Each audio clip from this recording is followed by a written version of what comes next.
Hi, my name is David Moore, and I'm a guitar player living in San Francisco, California. And where are you from originally? I was born in Buenos Aires, Argentina. Argentina. And what brought you to the United States? Music. Music, all right. Argentina has a lot of very good music. Why American music?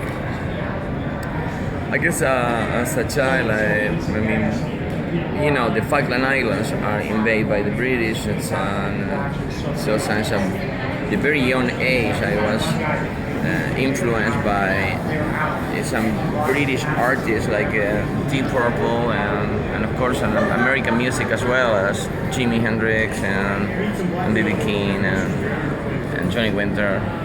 Okay. So, and you play blues? Yes, I play blues. I think I'm more inclined to blues rock, but yeah, most of my composition is based on blues. Yeah. Okay. You're playing here at NAMM. Yes. Can you tell us when and where at NAMM? No, today I'm not playing here at NAMM. Oh, you're not playing here. Okay, all right, good. Yeah. All right, we'll edit that part out. Okay. All right. Okay. Do you combine any of the Latin music influences with your blues? I could say at all now, but it's a part of me that probably without wanting to do it. Yes, like a flamenco, for example. But what happened is that I don't consider flamenco Latin music. I consider flamenco music from Spain that is different. And so I think that you can hear flamenco scales on my music. Yeah, definitely. Now, if I ever got into stuff like salsa and cumbia, that stuff, no, I hate it. I hate it, Okay. honestly. All right. How would you describe your blues? High energy blues. Very high energy. High energy. I mean, sometimes I think it's more important to what people think about the music, and they call it high octane blues rock. Or blues rock. So. Well, you've been playing blues for a long time. Have you seen changes in blues over your professional lifetime? In different areas, yes. Like professionally, yes. As music, no. Blues is blues. It was and is going to be the blues. Sometimes it sounds different in different eras. Okay. I think that British blues sounds different than American blues, for example, and you hear European people playing blues and it sounds different as well. Now the music business, yeah, totally, especially with the internet. Because there's lots of different kinds of blues too. There's Memphis blues and Delta blues, yes, and New Orleans blues and blues rock and Chicago blues. And I think the most important is how it has grown, because the access. I mean, people from anywhere, all over the world, they can access any record they want now. Like I remember that the first time I wanted to get a record of Johnny Winter, I probably walked 20 blocks, okay, and 100 record stores trying to find that record. Now you go into YouTube and it's there. Right. So yeah, the accessibility to the music, okay, it has made blues grow worldwide, I would say. now, how many albums have you put out? And this is my third album. Third album? Yeah, I will say that professionally is my second, because the first one, it was done with a very small budget. It was a very innocent album, okay? But I think this one is my favorite. The last one is my favorite. Of course, you were in a band a long time ago too, right? Wow. I'm afraid, everything about it. Yes, I did. But you prefer being on your own now, or do you have you have your own band now? Oh, I had the David Moore band, yes, yeah.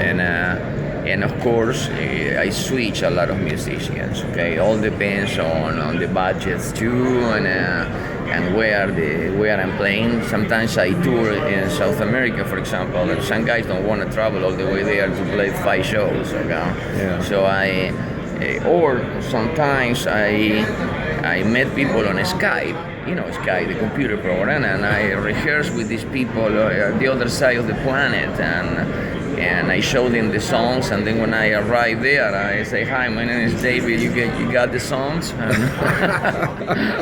And we rehearse for an hour and a half only, and we play. So in those situations, I play with musicians that I never met before. Now in San Francisco, I'm very fortunate to have a very good rhythm session. Okay, I'm currently using a guy named Michael Warren on bass, and Wade Olson, that is one of my favorite drummers, because playing blues rock is different. Most rock drummers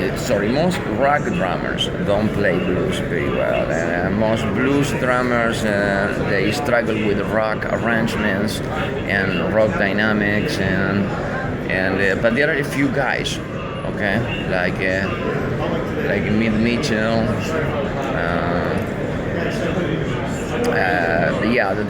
They had that.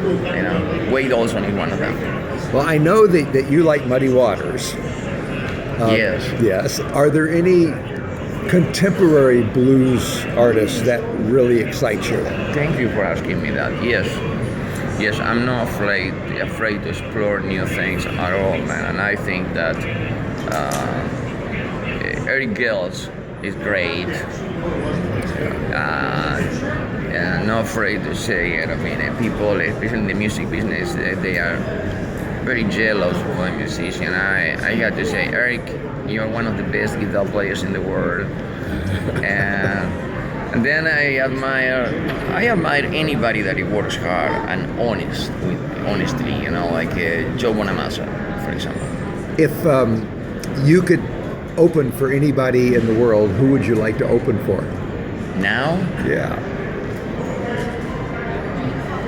Wow, Deep Purple. Yeah. And what band would you like to open for you? Oh man. No, I'm not gonna say that. Okay. So It's mean. where can people get your music? Well, you can find me in many different places. Like, first of all, to my website, like davidmore.net, and it's 1 O on the last name, MORE, davidmore.net, and in CD Baby. If you type David Moore, Passion, Soul, and Fire, there you're gonna find my last album. Or if you Google David Moore, Passion, Soul, and Fire, you're gonna find my album. And that's the last album is Passion, Soul, and Fire. Okay, well that sounds Yes. very Latin, very Argentine. All right, good. Is the do audiences in the United States, Latin America, and Europe react differently to you? Yes. Can you tell me how? Not to me, to everybody. The people is different, okay, everywhere. And if you play for a Japanese crowd, it's funny because they're very respectful, I would say. When we go to South America, I remember the first tour in South America, okay, because I spent 25 years without ever going there. I was born there, but I grew up here, and I remember I went there with my bass player, and we playing the first song, and everybody's super quiet, and I go, wow, maybe they don't like us. And then you finish the song, and they explode. Yes, and it was a beautiful thing because they really put attention to how you play. So I think that's their difference. They are not looking to dance only. They go there for the musicianship. That's what I noticed. Okay. Some venues here too, like Biscuits and Blues, for example. For my audience, Biscuits and Blues is a club in San Francisco that specializes in good food and good blues. Yeah. Okay, I think